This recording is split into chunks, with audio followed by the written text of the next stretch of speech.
Hey gang, this is Masad Ayub from the Pro Arms Podcast.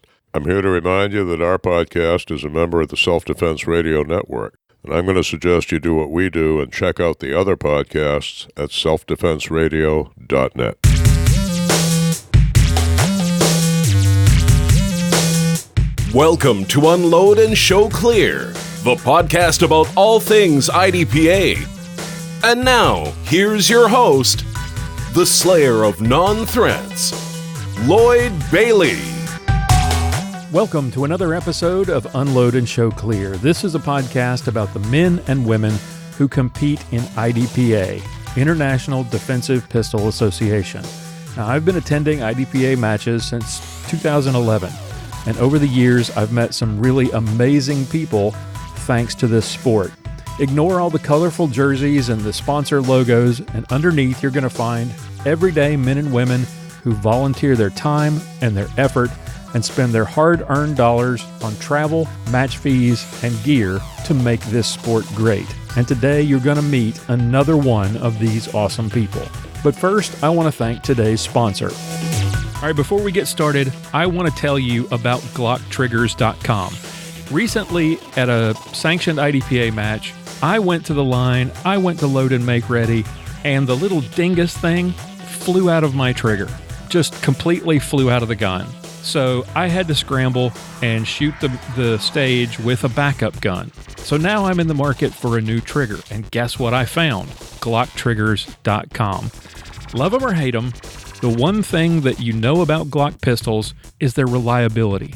They're out of the box, to the range, to the match, absolutely reliable. And it's what makes them popular with competitors like myself, law enforcement, military, and responsible citizens.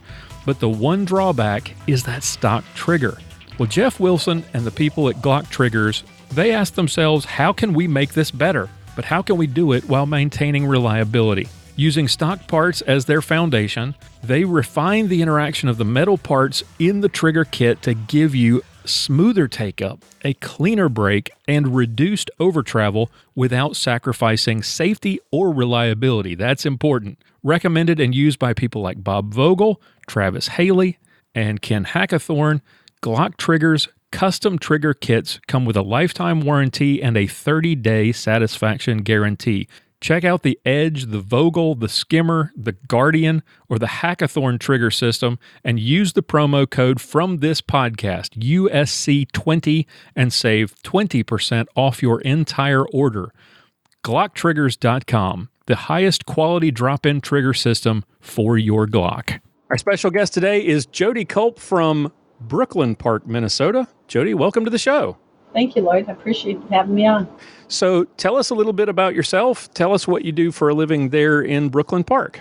I actually have three projects that I work on. I'm a local dog trainer, so I work with fear aggression and behavior management and things that come up in the community that need a little bit of tweaking for families and their dogs. I also work with special needs kids and their dogs, setting up service dog work and helping them become independent with their canines. Let's see, what else do I do? Very neat. Yeah, I run the International Red Shoe Rock campaign. That's pretty exciting. We hit 16 million readers last year with in social media.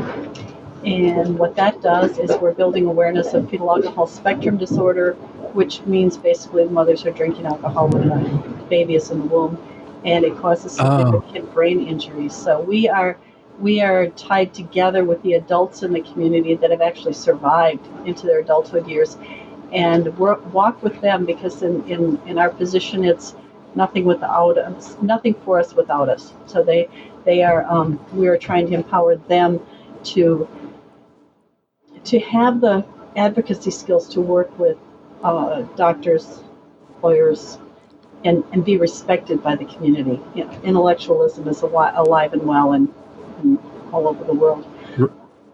Tell us a little bit about where your interest in guns came from. Were you raised around guns, with guns in the house when you were a kid, or was that something you were introduced to as an adult? I grew up in the country, and we always had guns available if we wanted to use them. There was always a 22. There were cans that we could shoot. My dad had specific areas that we were allowed to use things, and no one ever blew it. I mean, we made sure that we followed his rules. But he did have one rule, and that was never touch a pistol. And so Karl had a real boondoggle to get me to touch a pistol. In fact, what he did, and I don't know if he shared it with you, but what he did was I was working on a manuscript, and he came down and he had the gun. I think he had an M&P 9, totally disassembled, and handed me the pieces on the TV tray and said, "Here, what is it?" And I looked at it and I said, "Well, it's a gun." And he said, "Well, what kind of gun?" I said, "Well, it's a pistol." He said, "Do you see any bullets?" I said, "No, I don't see any bullets."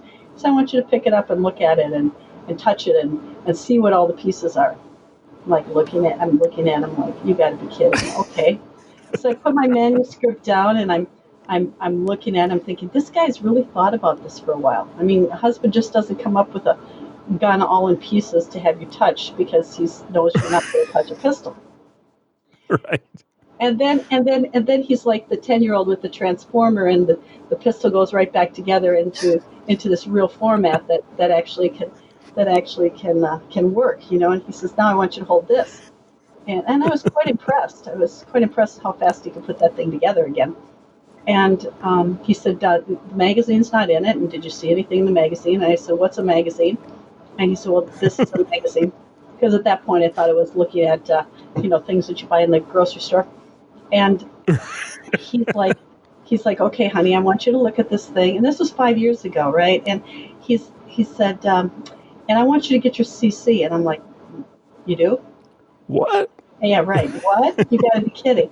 And he said, "Look, you're a manager at a store. You know, you've already found footprints going up into the ceiling from the handicapped bathroom. You're closing at night and you're opening in the morning, and you're by yourself. And this is 10,000 square feet. And I don't care how strong you are with canines. I want you to be safe." I'm like, "Well, I'll tell you what. Okay." He said, "Well, will you go out to the range to shoot with me?" And he said, "I'll bring my pistols and you can see them." I said, "Okay." So he brought his pistols, way more pistols than I ever thought he had, because they were in the safe, but I had no clue what he really had. And we husbands always have more guns than you think. Yeah, exactly. Until the wives decide that they're going to take the husband's pistol. So right.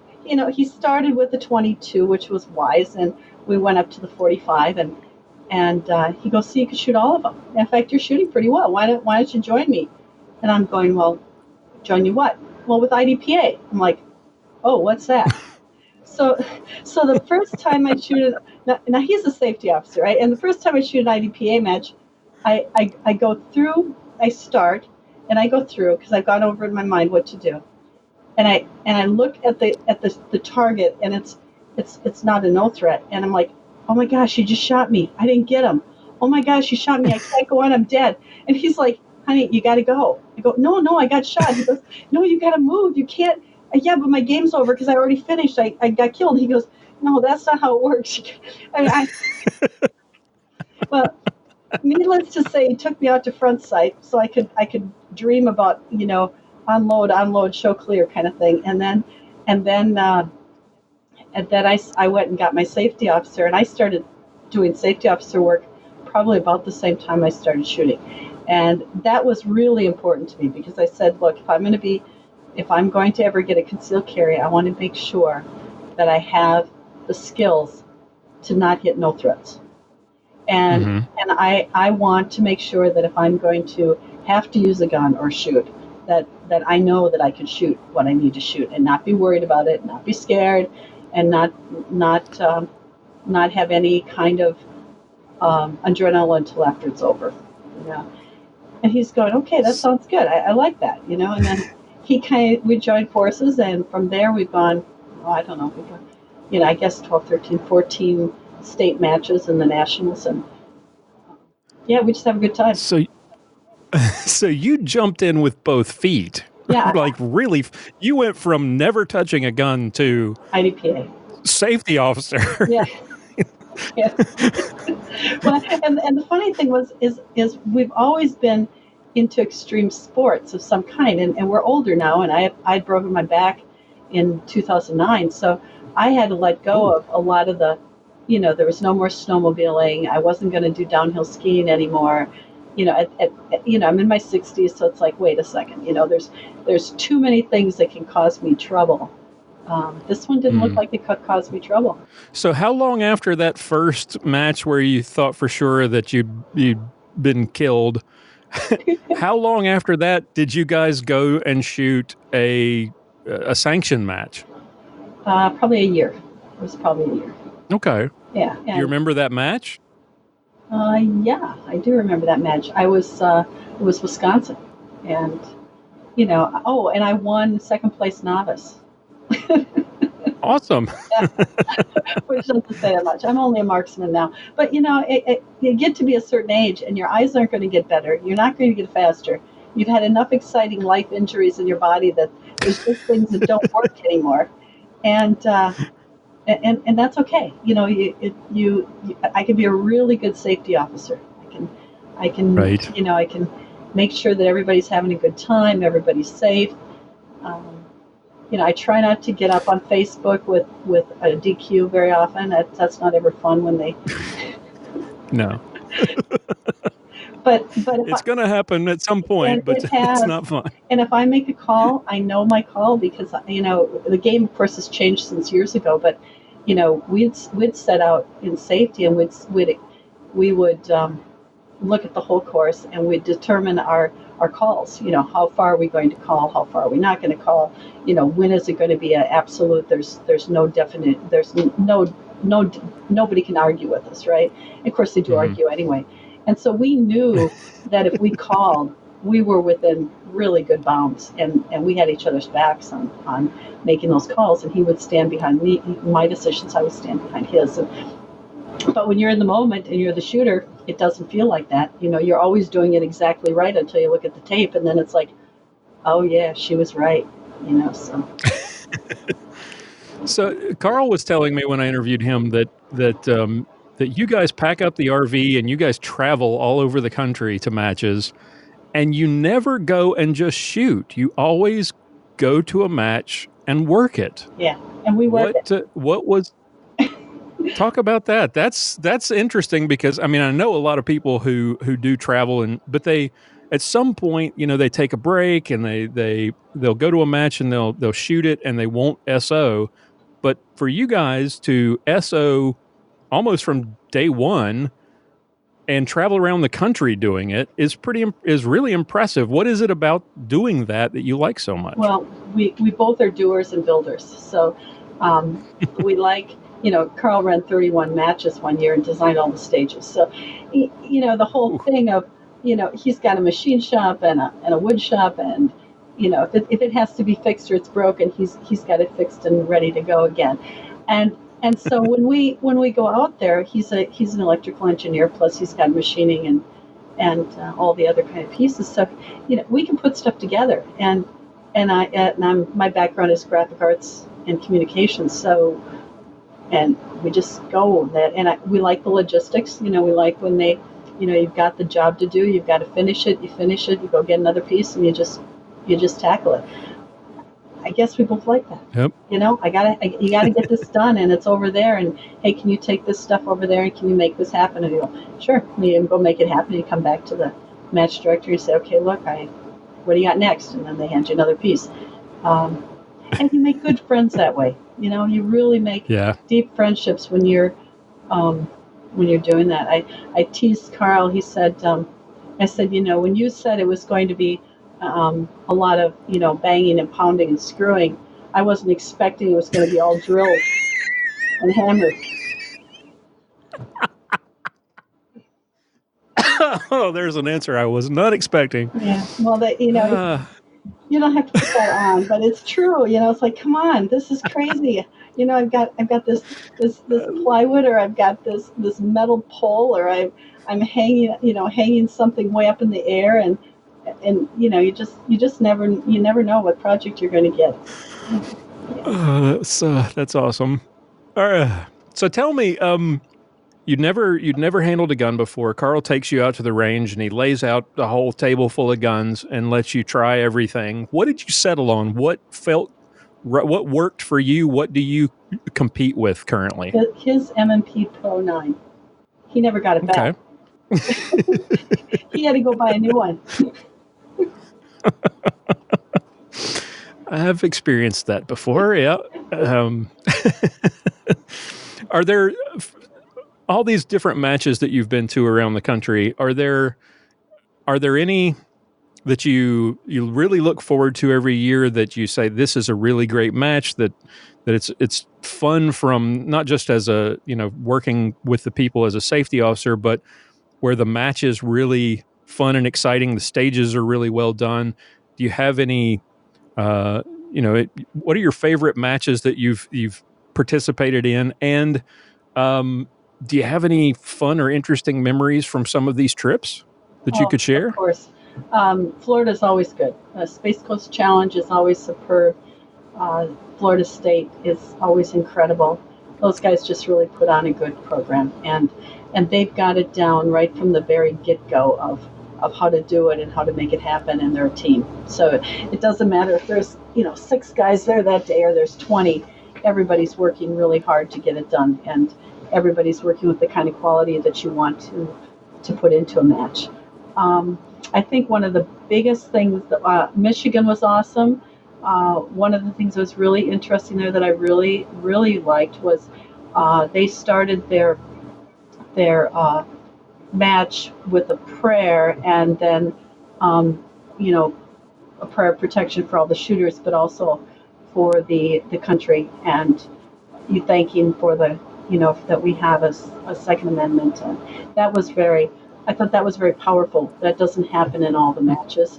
And Brad Poland in Iowa, oh my goodness, we've been with him since day one, and he can just make it happen. And his little guy is awesome. He's got 3 little boys, and they are absolutely top-notch little guys. And I think some of the memorable things was taking the oldest one and getting all the garbage out of the range and making sure the range was cleaned up. And of course, this kid got to drive the little four-wheeler thing, and of course he was trying to knock me off because I'm the old lady with the garbage, hanging onto the garbage as he's going. We had a good laugh on that one. Florida State, I think it was like going to Disney World. I mean, seriously, we got to Florida. We went in there to work because we were going to help build and work, and we're looking at this stuff going, you got to be kidding. I mean, it was, I've never seen anything like it. And they put on that kind of event for a long time. Now, it's a lot simpler now than it was then, but they had bridges, and they had tunnels with smoke, and they had, they had canoes with alligators. They didn't have the real alligators, thank goodness. And they had, crawling on your belly and through tunnels, and they had swings, and they had a train that you had to walk with the train, and it was moving at the same time, and you had to shoot through the window as the train was going. I mean, just on and on. Kind of every stage was almost like that, and or if it was a standard stage, it was so it was tuxedo here and headshot here, and then a no threat right behind the and it was like totally everything was mind-boggling, but it was all joyful. It was all like, wow, you just at that point you just say, I just want to get through. I don't want to DQ. I want to limit my penalties, and I want to hit the little or no threats. Right. And if I can get through this thing, I've done it. So sometimes the stages are like that. What kind of, as a shooter, what kind of stages do you like? When you get to a match, and when you, obviously as the safety officer, you get to see them in a different way, but looking at a stage through a shooter's eyes, what kind of stages do you like to shoot? Do you like the really technical things with lots of planning? Do you like counting your steps? Do you like the long, difficult shots? Do you like tight shots with non-threats or lots of movement? What excites you as a shooter? Yeah, I think all of the thing that doesn't excite me is prone shots, and that's because I've got progressive lenses. So those are always exciting because I always think I nailed it, and then I look up how could I have 10, 10, 10, 10, 10? You know, this is crazy. And it in my head, I've hit every single thing right in the center, but you know, that's in my head laying on my belly. That's not when I sit up and see what I really did. So except for those, I think they're all exciting. One of the things that I really like watching is when you've set up a stage and it's really good stage. Then you go in on safety day and it's tweaked, you know, and you're shooting it after the range officer and match director go through and they've already tweaked it. And I think that's what's kind of fun about the sport is. Well, here's a question that I put this one to Karl, and he didn't have an exciting answer, but most of the people who get this question don't have exciting answers. But every now and I ask it because every now and then there's something oddball or, you know, just weird. Besides the standard stuff, right? Your gun, your holster and mag carriers and eye and ear protection and ammo and that stuff. Is there something important to you that you always make sure that you have in your range bag at a match, and why? Band-Aids. That's a good one. Those come in handy. Yeah, I usually have Band-Aids and tweezers. What else do I have in there? Yeah, usually tweezers and Band-Aids. And probably because before I get to shoot, I've done something to my fingers before I've been able to, you know, shoot the match. And that's usually done when you're building the stages. Right.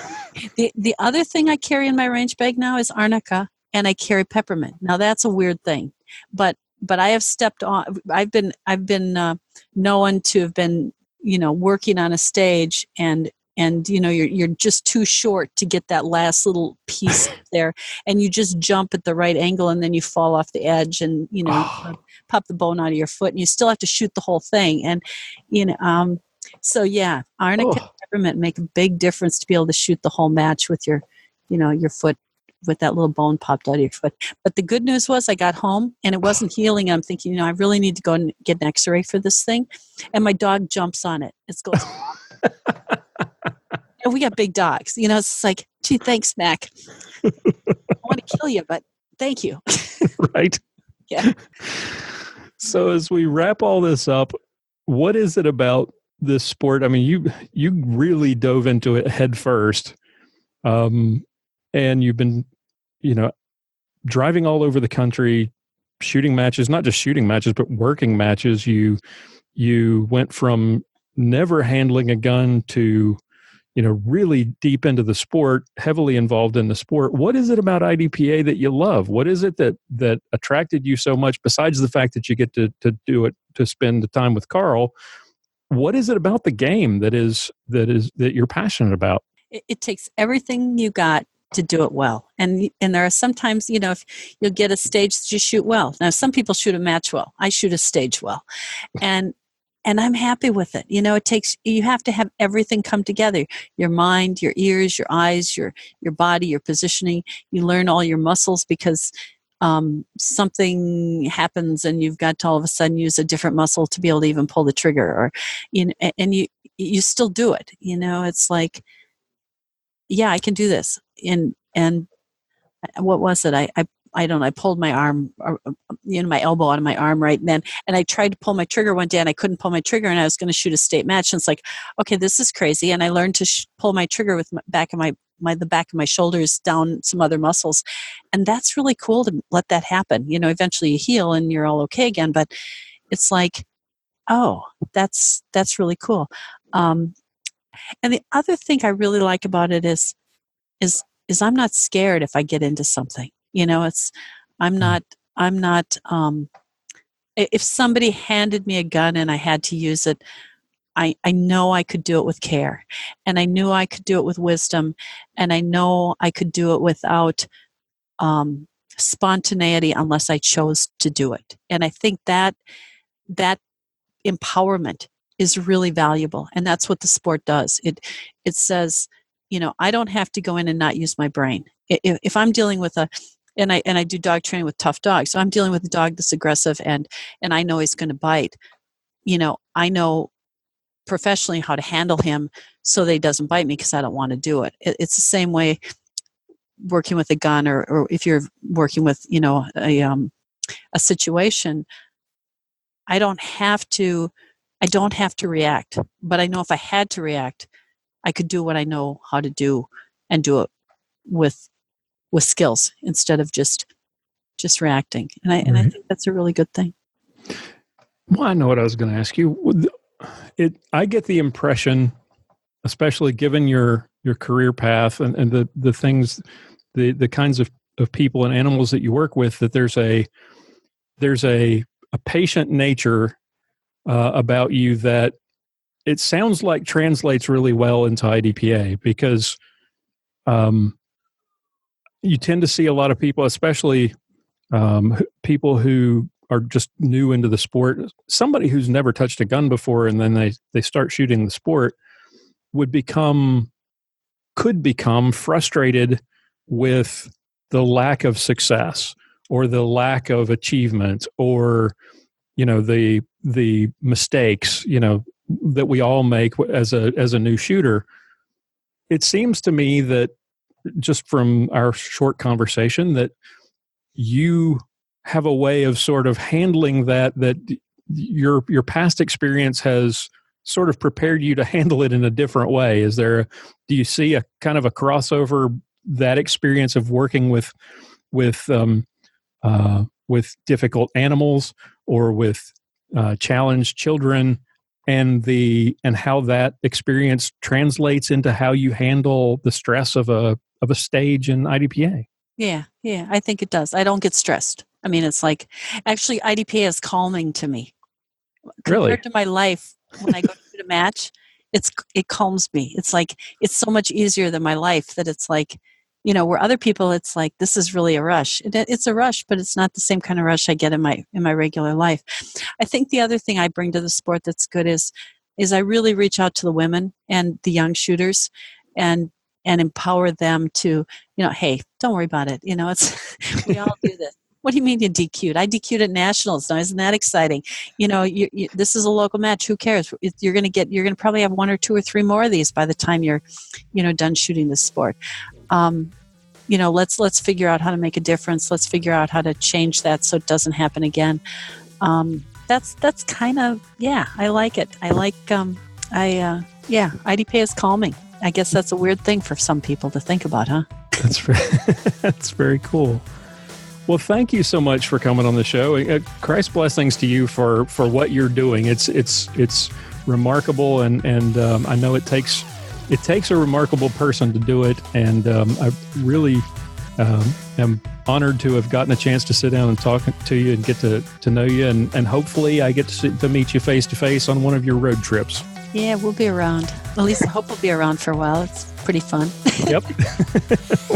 Well, thank you again. I really appreciate it. Thanks, Lloyd. We appreciate you too.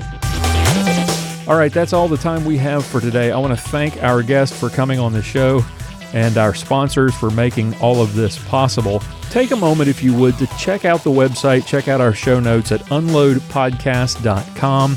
We've got lots of interviews with more amazing guests like the one you heard today. Join our Facebook group at unloadpodcast.com/Facebook for all the latest updates and to connect with other fans of the show. And if you'd like to support the show, we sure would appreciate it. Consider becoming a patron at unloadpodcast.com/extra. I've got some full-length interviews and special content available there exclusively for patrons as well. And if you know somebody, or you yourself would make an interesting guest for a future episode of Unload and Show Clear, please contact me at lloyd@unloadpodcast.com, or click on the contact page on the website and send us a message. We'd love to hear from you. Tune in again next time for another episode of Unload and Show Clear.